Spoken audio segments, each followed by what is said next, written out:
morning, good afternoon, good evening, good night, wherever you are. I'm P.L. Stewart, author of John King Saga.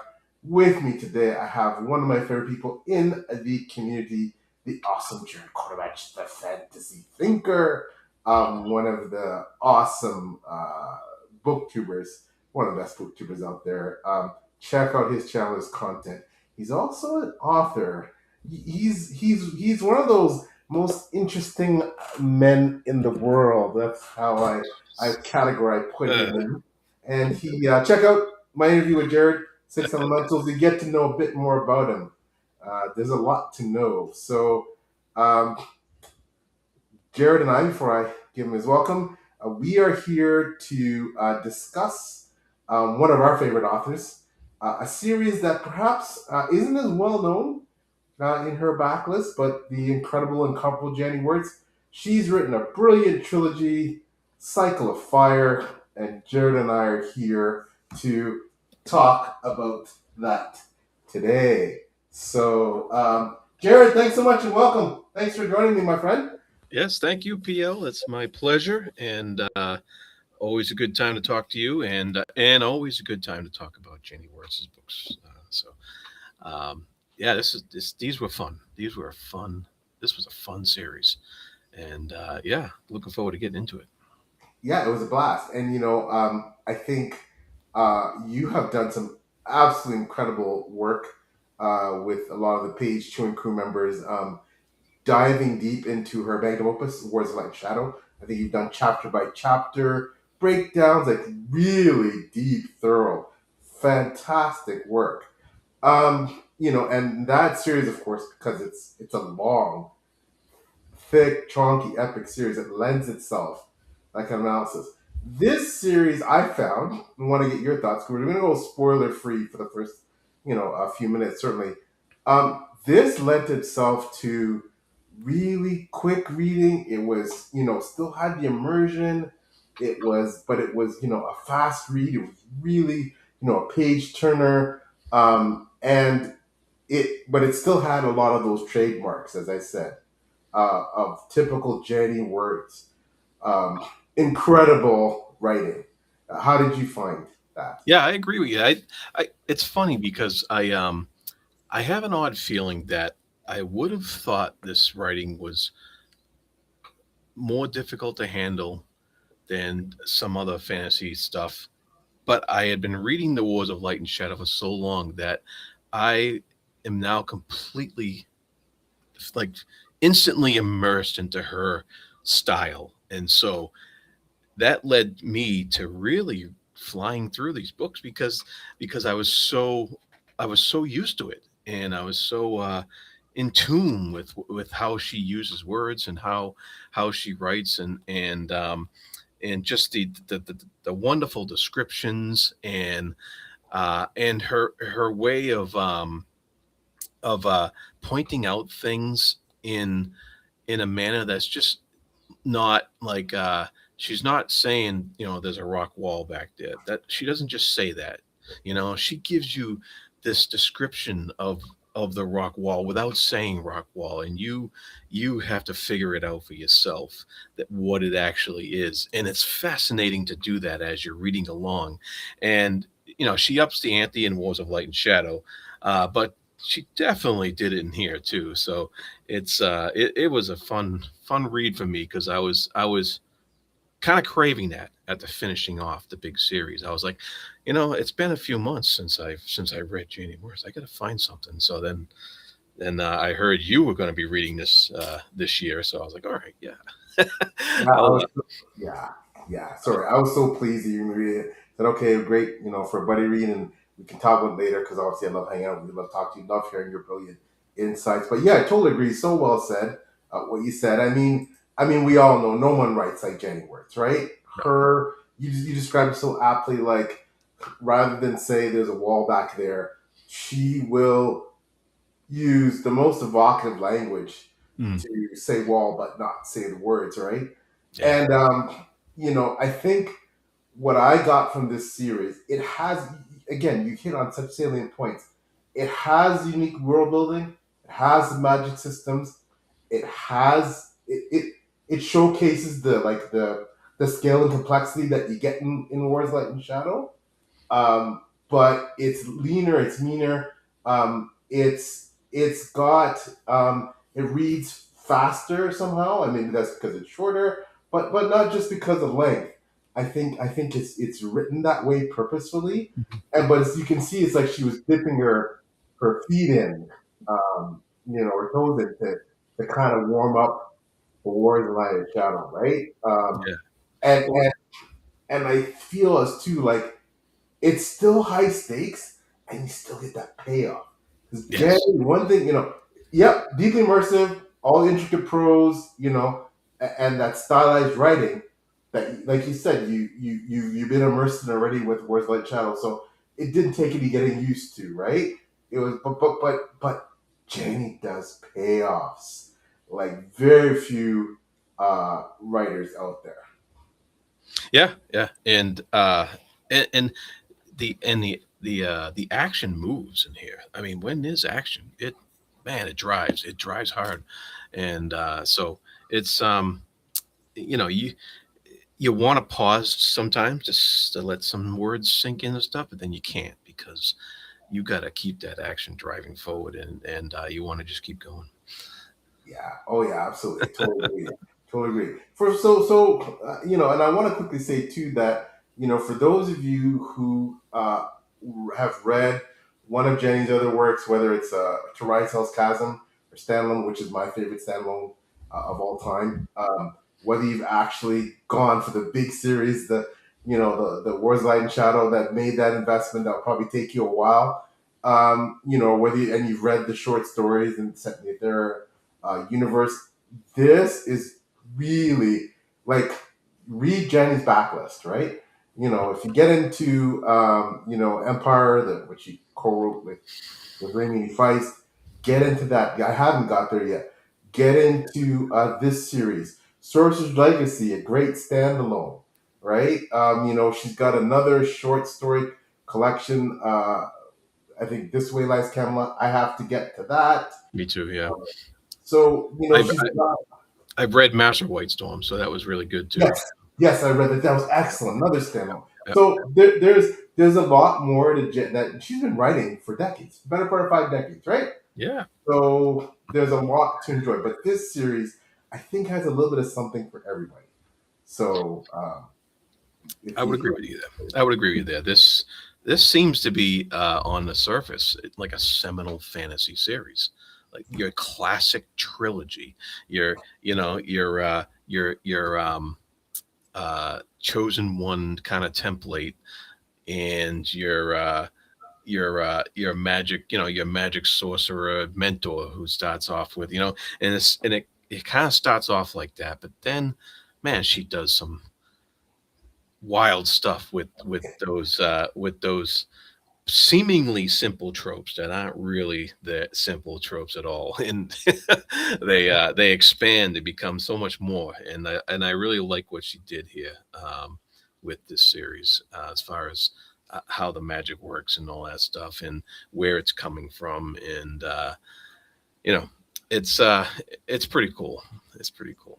yeah, again, exceptionally well said. Janny does this thing where, and you nailed it, Jared. That you start reading many of her books, and you think this is just going to be very tropey. It has all these elements that you're familiar with initially, Hmm. and then she flips and inverts and subverts, and the next thing you know, it feels completely original, right? Yeah, And she does that all the time, right? And she lulls you into this sense of, oh, I know where this is going. You don't know where anything is going, right? And yeah, I absolutely love that about her books. I love that element. I love it. So, yeah, uh, very good stuff. And but sorry, go ahead. yeah, no, and I love the setup of the this, just like Wars and Light and Shadow, we have a couple of siblings here who are going to be set at odds against each other. So that's just part of the setup too. And I like how that I was reading that theme again in this kind of in this setting, and of course it goes different places in Wars of Light and Shadow did, but it was very interesting that to see how she was playing on this theme in here, and then you can't help but correlate it with what else you've read, you know, and I'm just like, oh yeah, wow, this is familiar, yet it's still refreshing, and I really liked it for that aspect of it, and just some of the other things too. We'll probably get into more as well. Yeah, yeah. You know what? We're tiptoeing around, but so I don't have fancy graphics, but let's just say here we're at the 10:50 mark, folks. We're gonna get into spoilers. Spoilers. Flash warning. Spoilers. Banner. So if you have not read Cycle of Fire and you don't want to get spoiled, bookmark this. Come back later because Jared and I are gonna get into the nitty gritty and talk about the book full disclosure with spoilers. So, just be warned, we're starting here. So I think maybe maybe Jared, if we can start with perhaps the characters, because you have these three main characters in and brilliantly drawn, right? And you have this young woman. She's she's kind and gentle, and your typical, she's got her share of issues, but overall, you say she's a good person, and she has some magical abilities, and she ends up having, you alluded to earlier, a real enmity with a sibling, her Mhm. brother. Yeah, And then you also have um, this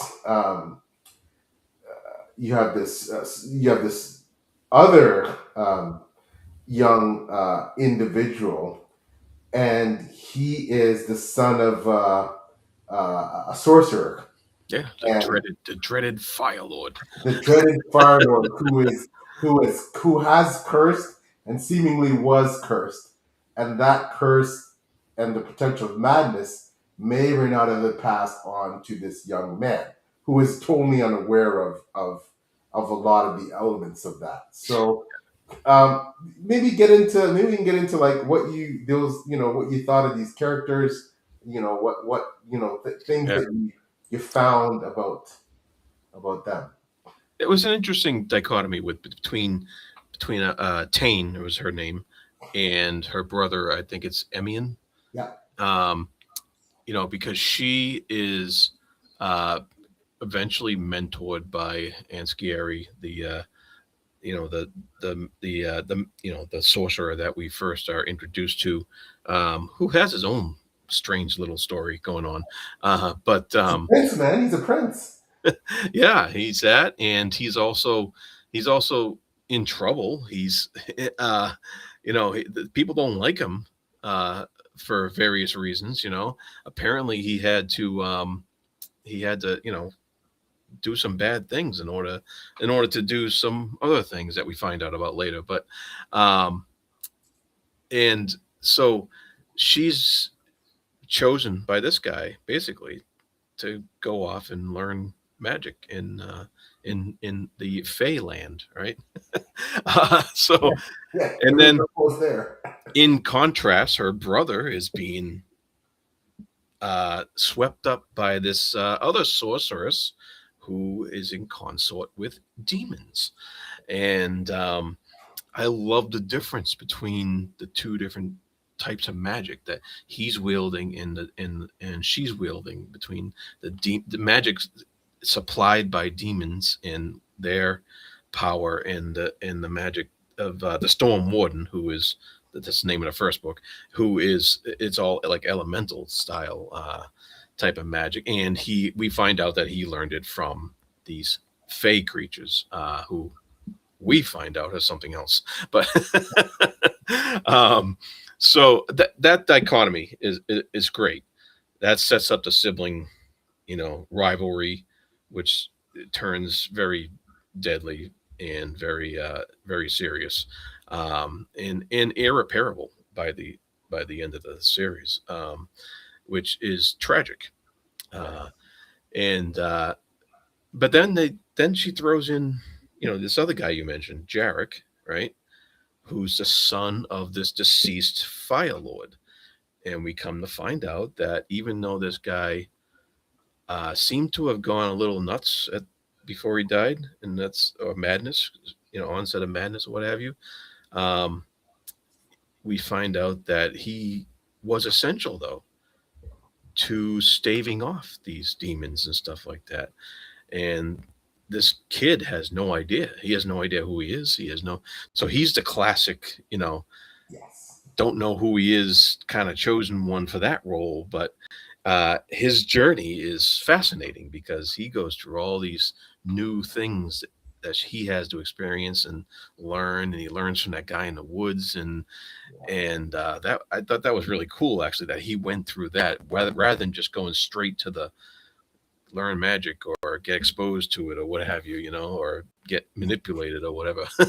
um, like Emian got manipulated, and so that just setting all that up in a 300-page book was pretty cool. It was pretty amazing how she pulled it off. I thought. Yeah, no, well said. And the character work was incredible. I found that for me, one of the things that really stuck out was taking a character like Emion, who otherwise would have been a quote unquote good character, and just having his animosity and his rage over the death of his father and his turning that into rage against his sister, just eat him alive from the inside and poison him to the point where he became one of the big baddies, right? And that watching that transformation, from being seduced essentially by this very attractive and alluring sorceress. Part of the issue, he knows that she's evil, but he's also drawn to her physically, and she uses that. She manipulates that, but also drawn to power, and he's planning to betray her, Hmm. take her power, and use it for his revenge, but also not just the fact that he was so driven to revenge that, I mean, the Storm Warden, uh Enskir, is not a good place, right? I Nope. mean, he's framed for mass murder by the evil sorceress, Tathagris, Yeah.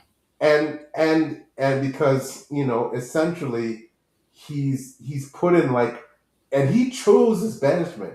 He chooses to go to this self-imposed banishment. He's sealed in an ice prison, Hmm. right? Yeah, And he's scary. Yeah, yeah. but that's not enough.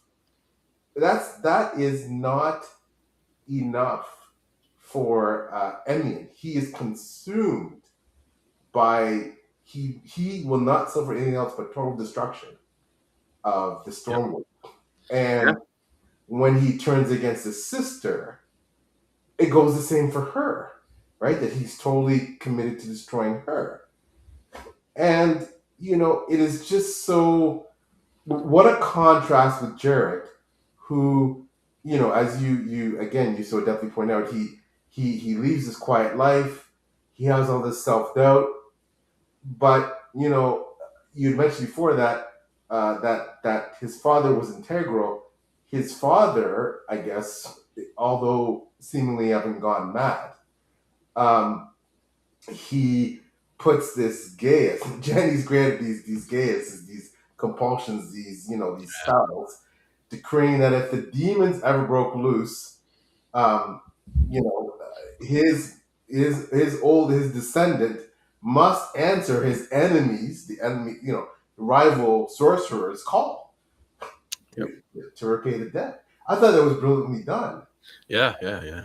And it's interesting because that's another thing that Janny's playing with here that she does in Wars of Light and Shadow too. This idea of a compulsion of a GS or GS, or however you say that, in the that you're driven to do something that you might not normally uh, do. I mean, you might have thoughts about doing that, but you could hold off. But with these compulsions, don't allow you to hold off. They don't allow you to do that. And she explores that a little bit in here because, um, yeah, at first, he's Emian's, he's driven, he's convinced that Anskiar is responsible, I think, at first for his sister's death because he Yeah. was Yeah. mistaken about that. And then when he finds out she's alive, he doesn't believe her at first. He thinks that she's just some, you know, a, imposter of some sort, Yeah. and even towards the end, he still just when he really knows deep down that it's her, he still justifies his stance, uh, or thinks it's too late. He's done too much bad. He's done too much evil in this quest of his, and he can't turn back. And he's going to try to right it all by betraying the sorcerer and taking all the power. And and I thought that was pretty fascinating that he was going that far, to do this stuff. And the way she explains his character and his justifications as they're swirling around in his head, you really felt it. You really believed it. That yeah, that's he's making a, a kind of twisted sort of sense there, and in the path he's chosen. So it was pretty cool. Yeah, I loved it, and I think when we're looking at comparisons with Wars of Light and Shadow, and again, you were so spot on with compulsions. In Wars of Light and Shadow, yes, you talk about gaises and compulsions, but the characters that fall under these gaises in Wars of Light and Shadow, they have innate and inescapable traits that are exploited specifically by this gaius. So if you have the trait of justice, and normally without the gaius, yes, that would be a foundational trait of yours, but it wouldn't be manipulated to the point of it is twisted, um, is twisted justice or twisted compassion or whatever your main trait is.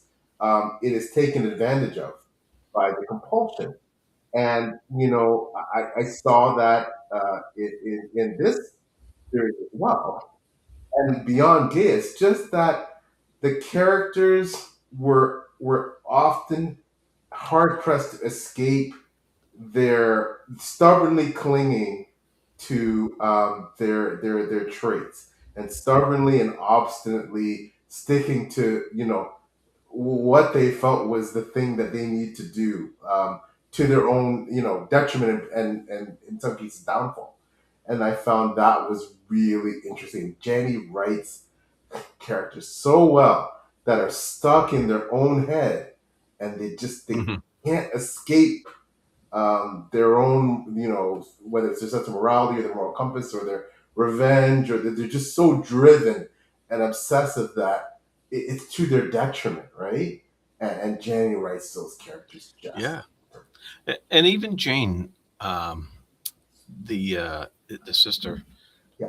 even she, um, is kind of under a compulsion to go to this island, wherever it is, and learn the magic, and and she does so willingly.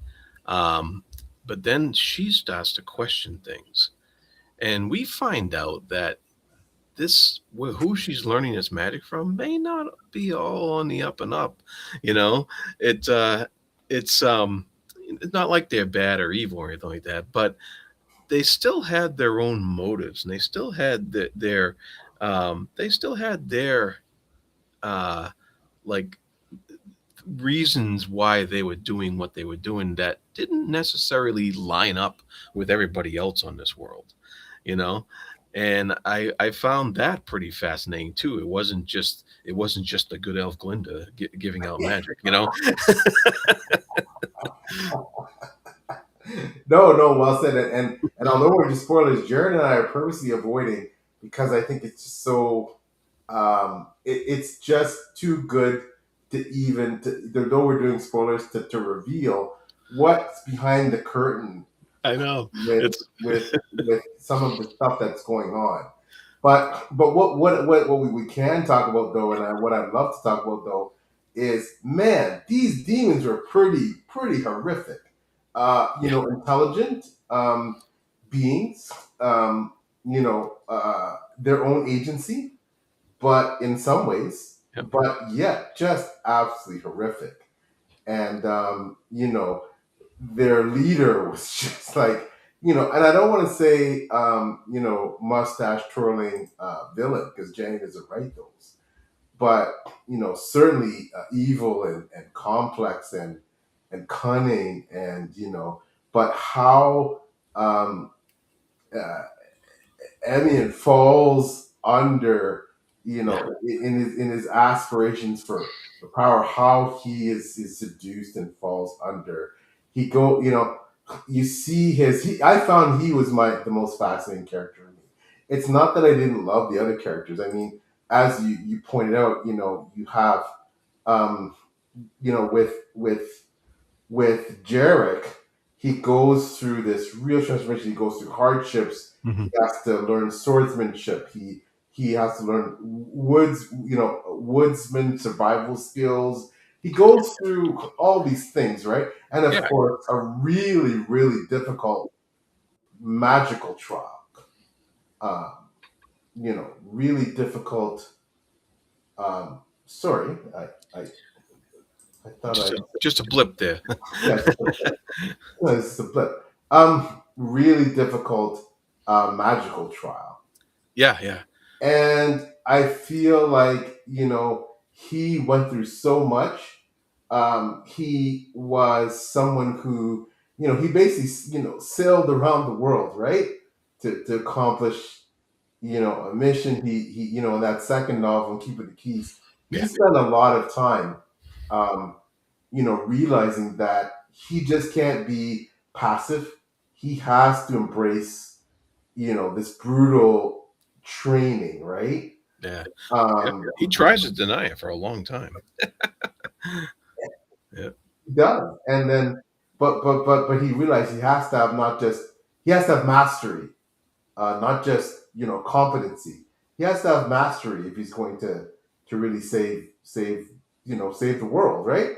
yeah, Um, you know, but I contrast that again with with Emion, who you know you saw how he traveled down the dark path. You know, this is a poor you know fisher boy that you know you saw him. He was close to power. He saw how power could be used as a weapon. He got used to the finer things, luxury, when his circumstances changed, provided for him by this evil sorceress. You saw him go down this path, right? That was totally leading towards evil, and but then he would have those moments where he would try to, you would almost break free, and you feel really bad for him because he had those moments. He almost cracked the surface and broke away, but then it just became too late, right? yeah, yeah. Yeah, in a lot of ways, yeah. Yeah, and you mentioned, like Jarek. I think he's the most traditional character in this book because he goes through the journey. He goes through the adversity to like get to the next step in his personal journey in order to get to the as we like in a traditional fantasy where a character goes through these different steps in order to this quest type of thing where he eventually and he's looking for a different way to do things. He's looking for but those are all the questions that somebody would raise as they were they see the things that he saw, and he's sitting there being told you're the one, and he doesn't want to be the one. He and so that's really good classic fantasy quest type foundation there for that character. And so it was just enjoyable following his journey and his path, and then having all this other stuff going on around him that's really crazy, like the whole stuff with the keel mark Yeah. and all that politics that was going on there. And then and that was kind of the focus of the politics, was the keel mark. Even though there were other nations, they were kind of like they were congregating there, Yeah. to in order to deal with the sorceress and the demons and stuff like that. And so there was a lot of twisty politics going on there.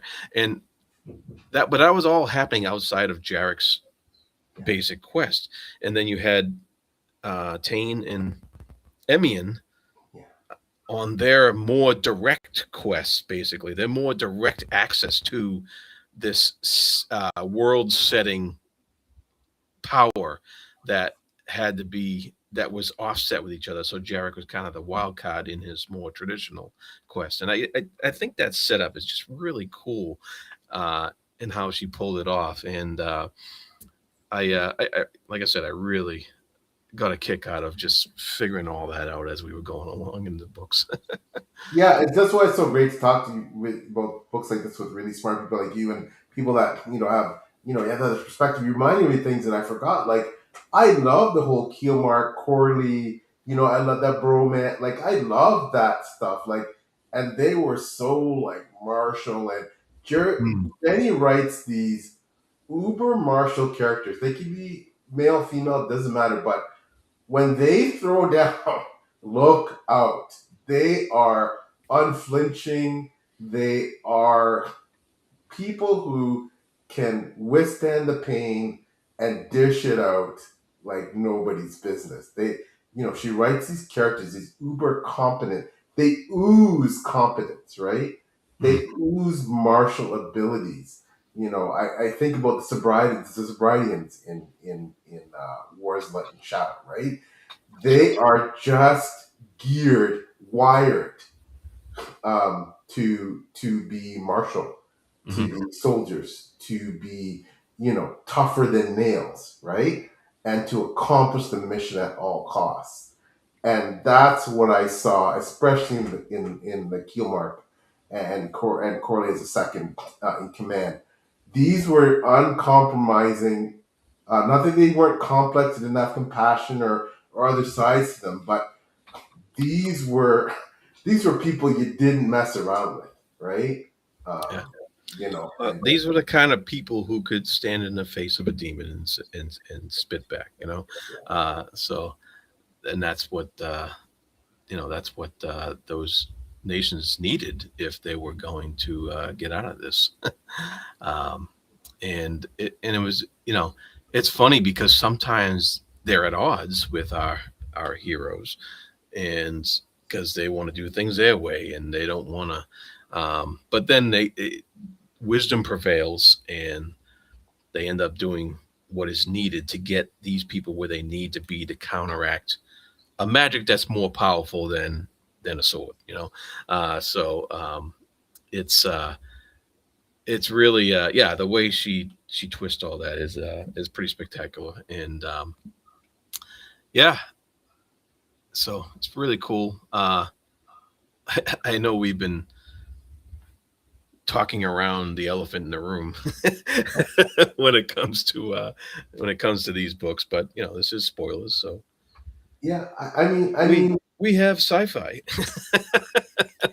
bingo, bingo. You get into it. I mean, yeah. I'll quickly say you take us there, but essentially, you know, this is not you spoke about initially that this is not traditional fantasy. It seems like that, and we talked about how Janny subverts expectations, but beyond that, this is actually sci-fi fantasy.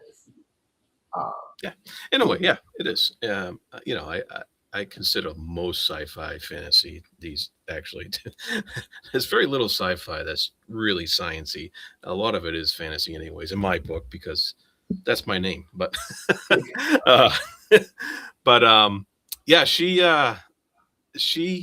introduces these concepts and these elements that the you know are they demons or are they actually aliens? You know, um, and we have and the magic is the magic or is it technology? And there's a very gray line or very fuzzy line between those, and as the series goes on, it gets more fuzzier, and the way Jane was trained to use her powers, you eventually see that it's not it's not it's necessarily magic. It's could be technology, the way she leaves it, so that we question it and not exactly know, I think is pretty brilliant. I think that's absolutely brilliant too, because you're thinking, and again, you mentioned it. You're saying, okay, well, you got, Enskier's using this what seems to be elemental magic controlling wind and water, right? But behind all of this, behind the curtain, and I'm not, again, it's just too good to give away everything. But but but yeah, you have it. Are Is this about uh, a galactic war, right? Yes, right. Is this, is this medieval type feudal society with that level of technology? Is there something behind that? Yeah. Well, Why, you mentioned how the demons, the villain, the main, was it Malbiog or whatever his name is? I can't pronounce that, but you mentioned how he's seen he could be written off as a mustache twirling villain, or just he could be written off as a demon, but you start to see that he has a purpose yeah, for what he's doing. He's looking for something, and it's based upon technology that he's looking for. That's what he wants because he knows that is power, and that would allow him more control. And you start to see that there's a bigger picture to than just this world, because he knows stuff that has nothing to do with this world, and he's going after that ship for a reason. And it really raises the stakes and makes this little trilogy kind of into an epic tale. that was a slam dunk, Jared. That, it seems like this, again, not for, you look at the page count, you go, how did Janny pack this much character development and world building and depth and scope that we just are dancing around into these books? This isn't something the Curse of the Mist, right? Yeah, Like, yeah, yeah, yeah. These could be definitely bound into one yeah. big book. Yeah, But what she does here, man, is just absolutely outstanding in terms of, when the curtain is pulled back, you find yourself questioning, you know, like all of the what I don't know. Maybe my mind just went there because I'm crazy, but you start looking at, because she does it so well and it's so seamless. You start looking at all the other fantasy books that you've read, and you wonder if maybe the authors just didn't break the fourth wall, and behind the fairies or whatever, there is something, you know, right. terrestrial, extraterrestrial. Sorry, Yeah, yeah, yeah. going on there. So, but I loved the implications in this series. I loved. I mean, again, like we talk about the characters, talk about the plot, but I mean, people have to realize that, and we did talk about it a bit at the first, but Jenny's writing, you know, I mean, to convey the raw emotions of the characters, to make the reader feel the highs and the lows, the depths of despair and the triumphs, to make them, detest certain characters, to make them root and worry and fret and bite your nails over certain characters. It just, there's a masterclass there, right? And but also to show that these characters are not flat characters, they're not one dimensional. They have these complex motivations and all these, shades to them, right? And that I think is always so well done. And it doesn't matter what book you read from Janny, that's going to be there. Right? Yeah, yeah, absolutely. And the we also had we also had a little bit of romance in here between Yeah, uh uh Tane and Jarek, yeah, and it was a classic, you know, almost a. I felt it reading through the series. I was like, oh, this has got to be a doomed scenario here, yeah. the classic, lost love or unrequited love or whatever, it's gonna happen. But then when it comes together, and it's so natural when it Yeah. happens, and when they come together, and it's so natural, and it just feels right. There was nothing like there was nothing uh, that felt false about how they felt about each other. You saw the reasons, and you saw why, and you saw their circumstances, and you felt, oh wow, yeah, that makes a lot of sense that these two young people would eventually get together like that, and so I really so I appreciated how the relationship developed rather than having it feel like a forced thing where you have two characters that, oh, you just got to put them together because they're two characters that are young and gonna fall in love. That it wasn't like it wasn't a thing that was set in stone just because they're there. It was something that was naturally developed along the way and made a lot of sense when it did happen. Really well said. Really well said. I want to come back to that quickly. Just a quick shout out to the awesome Shad. Hey Shad, what's going on?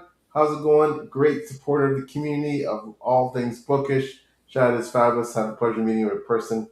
Met him at a Comic Con in Canada. Just a wonderful human. Hopefully, I get to actually bring Shad on for Six Elementals as part of the fan appreciation, community appreciation stuff. So, cheers to you, Shad. Thanks for stopping by. Said you haven't read the. Oh well, hopefully, if you're getting spoiled here a bit, I obviously, know. if you're still here, but hopefully, maybe you tuned out and you missed sports. But if not, you know what? Honestly, we didn't give away everything, so I think you could still enjoy the series, even if you heard a few tidbits that might give away a few things. But yeah, I did want to comment on the romance as well, and thank you for bringing that up, Jared. That Janny does, for me, the romances that I've read in Janny's books. She does this thing where the characters, when I say non-traditional romance, what I mean by that is that the characters are not bound by convention sometimes in how they approach the problematic areas of their relationship and how they're going to overcome them. They find out of the box sometimes solutions to be together, and they don't let adversity and things that would interfere with most relationships stop them from being together. And that's something that I've seen. I certainly saw it in Wars Light and Shadow, right? Jeez, yeah. um, wow, to the degree that Alari and Arathon, like wow. And I found it in this series doing Cycle of Fire, and I find that, and Jenny is wonderful at writing romance, writing relationships, interpersonal relationships of all kinds. But yeah, I think the one thing I loved about the relationship between Jarek and Tan was that you know they went through a lot of stuff, and they kind of I think how can I say this? When it comes to Janny's characters that are involved in relationships, they they come together on each on their own individual terms, but yet each is willing to accept those terms.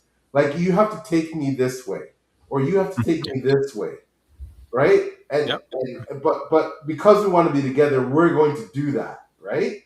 Like that's something that I think it's masterful how she does that. Yeah. Yeah. Very well done. Yep.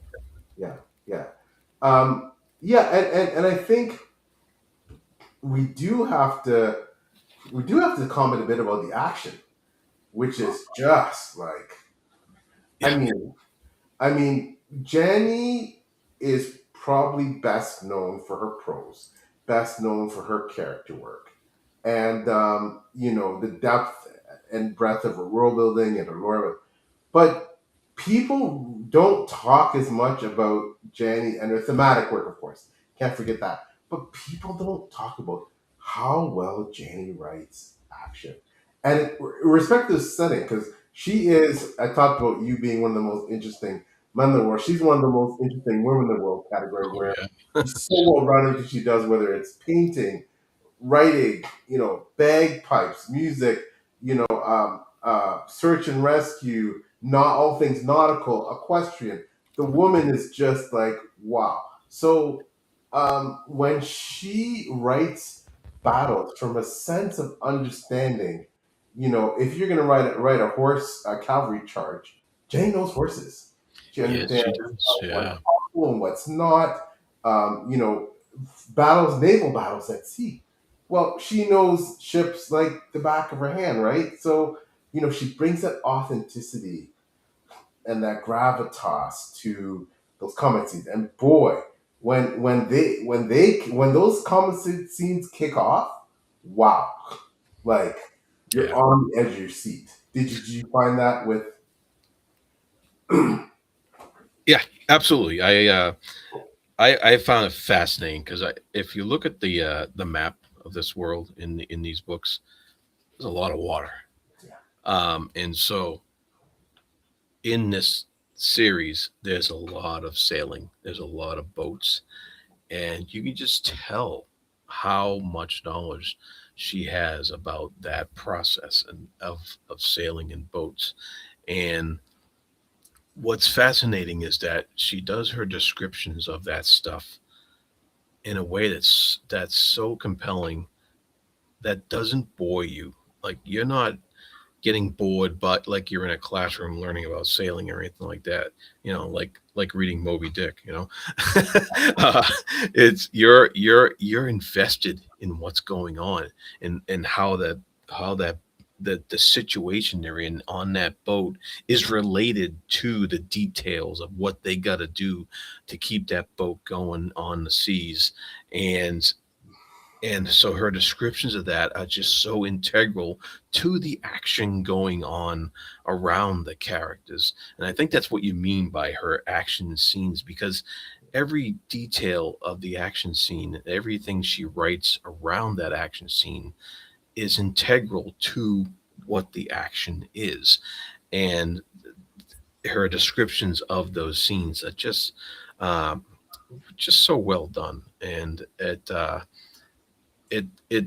it just gives that sense of realism to something that's wildly magical and wild. It's a wild story. It's a fantasy wild story, but it gives that deep sense of realism to what the characters are doing within that story.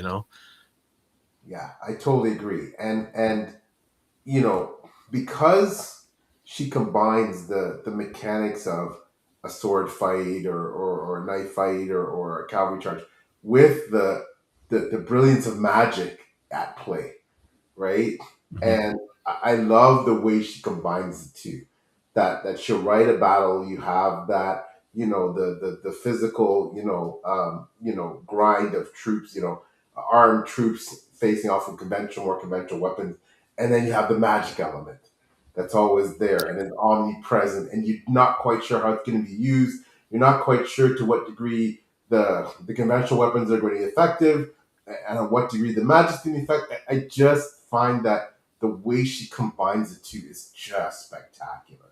Like, just yeah, yeah, just It's so well woven together. It's just you can't yes. have one without the other. It's just really really tight. Yes, absolutely, absolutely.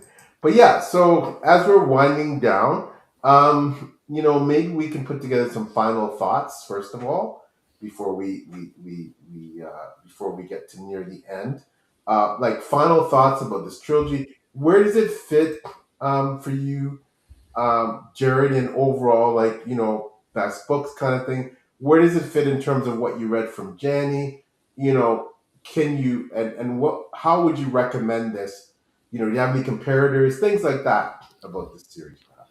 Yeah, it's I've been thinking about this series because I read it the first 3 months of the year, so it's still stuck with me all this time, and that's saying something right there, right? That I'm still thinking about it, and because I look at all the books I've read through the year, and I'm like, yeah, this series, and it's like it's gonna be up there. It's gonna stick with me. It's still I still think about it, and don't ask me to choose between which one I like better between the three. I think that just it's going to be the cycle of fire. It's really good. Uh so and it's tough because it, not much is going to top Wars of Light and Shadow. That's you know that is just so unbelievably awesome. Um so as far as all time ranking, it's going to be hard to crack those, but as far as this year, this is definitely in the running for one of my top lists that I have at the end of the year because it's really sticking with me. And as far as like fantasy series, I don't think you could find much better as a trilogy than to read than these. If you want a quick trilogy with fantastic writing and solid fantasy foundations with like Jimmy Poe said, the blends of sci-fi, um, the then you can't go wrong with this trilogy. It matches up to anything out there that's gonna, especially modern within the past 30 years or so. It matches up to anything out there that's going to scratch that itch for very well written fantasy. And so it well, having to get into a 10 book, 11 book series, whatever. So it's that has a lot going for it, I think. Yeah, again, you're so articulate, Jared. Thanks for that. Before I get to my points, just want to welcome the awesome Chibo, another amazing community member that we love. Miss you, man. I've been so busy. I haven't been able to have much time to chat to Chibo, who I love talking to. Just such an incredible supporter. Chibo has done so much for um, uh, a lot of authors, but particularly Janny and promoting her work and tirelessly supporting her and helping uh, to get the word out and help acknowledge that she's one of the greatest living fantasy writers out there. Mhm. So kudos to Chibi Pro for all he does. And everything you've done, Chibi Pro for me personally too with one of my series. I thank you, and yeah, he's just a wonderful human. So thank you. And Chibi I'm remiss that I apologize, Chibo. I was on a live, and I sometimes I forget because my old man brain.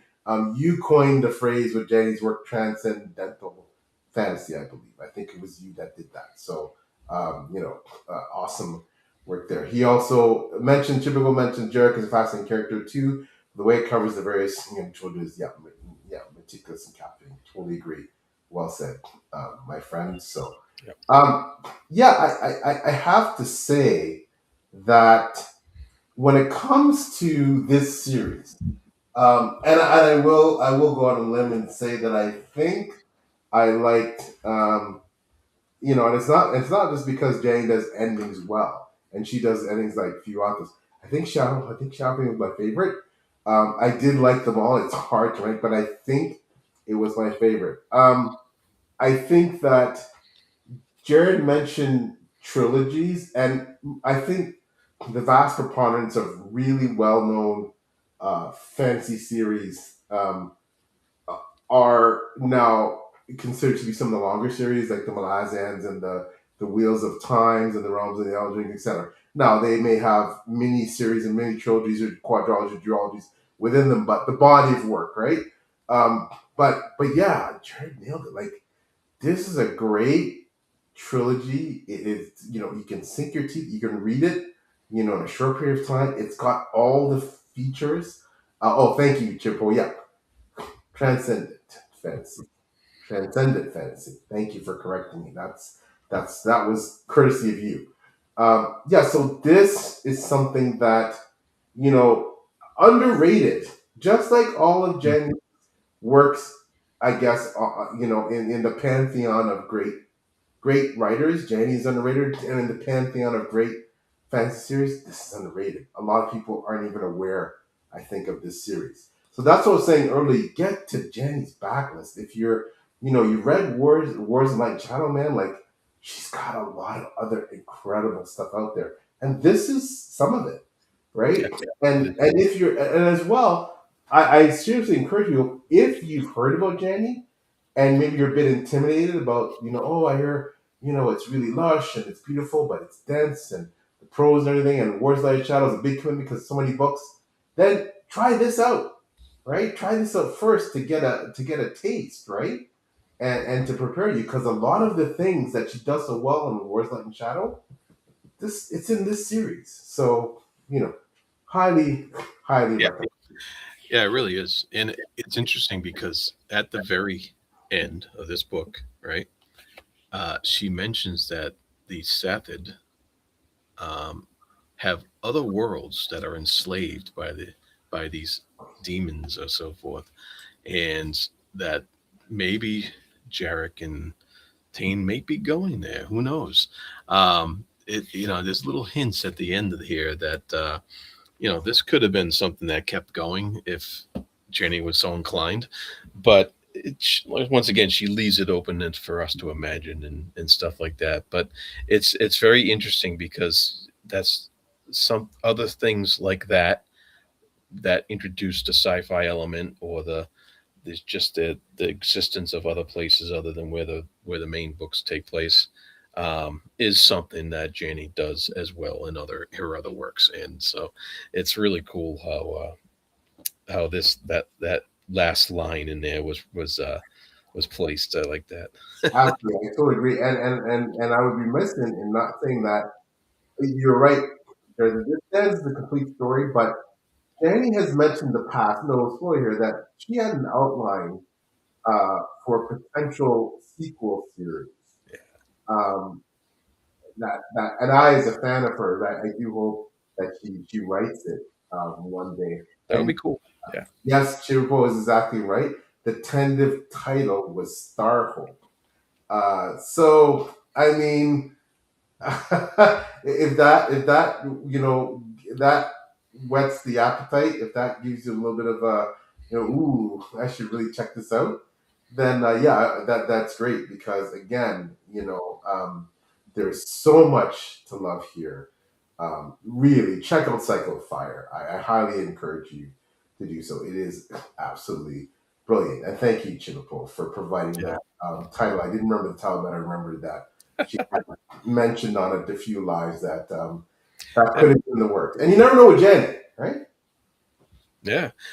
I would be interested to see how this world is faring now that the way things ended up with certain deaths and what have you, and so it's very fascinating. Yeah, no, absolutely. Listen, I want to thank everyone who came by in the live chat, the amazing Chad and Chibipo. Thanks so much. It's always great to see you both. You're just amazing. Miss chatting with you both. Love you Yeah. guys. Um, I want to give my wonderful colleague here, Jared, the chance to maybe do a little bit of a boosting. Where can we find you, Jared, in the space, social media? A bit about your channel, maybe what you like to delve into on your wonderful YouTube channel. A bit about your writing, perhaps what you get out there. uh, well, as you can see, my channel is the Fantasy Thinker, and that's a YouTube channel. And I pretty much do this, what I'm doing right now. And and I'm also on page chewing forums on pagechewing.com, and I'm there a lot. And I do podcast on there. I do the Speculative Speculations podcasts, which is basically discussing sci-fi books just like this, and in this format. And I also do a comic book podcast with Steve over there at Page Chewing called Panel Chewing, and I also do a podcast called the Oscars Project, where we're watching Oscar movies and discussing them as well. Um, and with Steve over there on Page Chewing as well. So I'm a busy guy with that stuff, and yeah, you mentioned my book, so you can go buy Secret Agent X Volumes 3 and Volume 4 on Amazon if you want to check out my short stories in there. Fantastic. Thank you for that. Quickly, Chibo notes. You can find Chibo on Blue Sky. Yeah, so what about the socials? Jared, any particular one where you lurk more than others? Um, No, I pretty much lurk on Page Chewing most. I mean, the Fantasy Thinker is on Instagram, so you can go there as well. But that's pretty much it. Chill, Paul. Stop be over there sometimes, not to keep away. No, no, thank you, bro. I thank you, Jared, again for joining. For me, the shameless self promotion, as I see here with empty shelves, and normally my books would be too. Peel Stewart, author, John King Saga. All the socials are at Peel Stewart. Writes Twitter, Facebook, Blue Sky, Instagram. They're all pretty well the same handle. The website is peelstewart.com. Um, I am a member of the Page Crew as well. Taylor and I do the interview series under that banner. I also do 6 elemental interviews where I've had the honor and privilege of interviewing wonderful creators like Chibapo, like Jared, hopefully Shad in the future, and a bunch of other amazing creators members of the community. So check out 6 elemental interviews. Excuse me. I also am an assistant editor with Before We Go blog. Shout out to Beth Tabler on the wonderful Before We Go blog crew, and I'm also a member of the interview team for the fabulous Grimdark magazine under the leadership of the fantastic Adrian Collins. And finally, the books, the John Kingdom Saga 7-book series. 6 books are out now. A Black Dragon Unread was just recently published a couple months ago. And now we're headed towards the steaming rolling towards the finale, which will be Sure Steel, entitled Sure Steel, which is book 7 of Dark Kingdom Saga, which brings the saga to a conclusion. However, when I finish, that's just the beginning, what I have planned. Then we're on to prequel trilogies. Oh my. So I'd hopefully, and again, Jared has been so kind. Check out again Jared's channel. He's got some fabulous reviews of my books, which I'm so humbled by. He seems to like them. And Well, folks, Black Dragon on Red is in contention for my book of the year. So oh my gosh, good. I'm blown away. Just the print. I'm just yeah. I'm yeah. just, six the months fact, six like, months in. Here we go. just the fact that you like it means a lot. Just thank you. Chippo, yeah, well, yeah, it's out there. But yeah, hard and fast. The last one's coming. Gonna bring this bad boy home. Wrap up the series. So that hopefully you like it. I think that where I left things, it's unpredictable as to where things will go next. So, Indeed. anyways, that's enough shameless self promotion. I want to thank Jared, the Fantasy Thinker, again. Please, again, check out his channel. Thank you. Wonderful. This was a privilege to get to talk about the series with you. Jared, thanks for sharing your insights and just being the warm and wonderful person you are. Check out Cycle Fire. Check out all of Janny's works. She's one of the greatest living authors that Jared and I both feel the same about that. You cannot go wrong with reading her books. You will find something that will stay with you forever, I believe, will resonate with you forever. And we want to also thank Janny for, again, being also just an amazing human so warmly giving of her time with all of us. And she's been such a mentor and a leader in the community. And just, it's easy to back someone who is not only an iconic writer, but an even better person. So, read her books. Check out Cycle Fire. All right. So thanks again to everyone, to Chupo and Chad for joining us, and anyone who's going to watch this on the replay. You're what makes this type of long form content awesome. So Jarrod and I will be signing off, and we will talk to you next time. Take care. Bye-bye.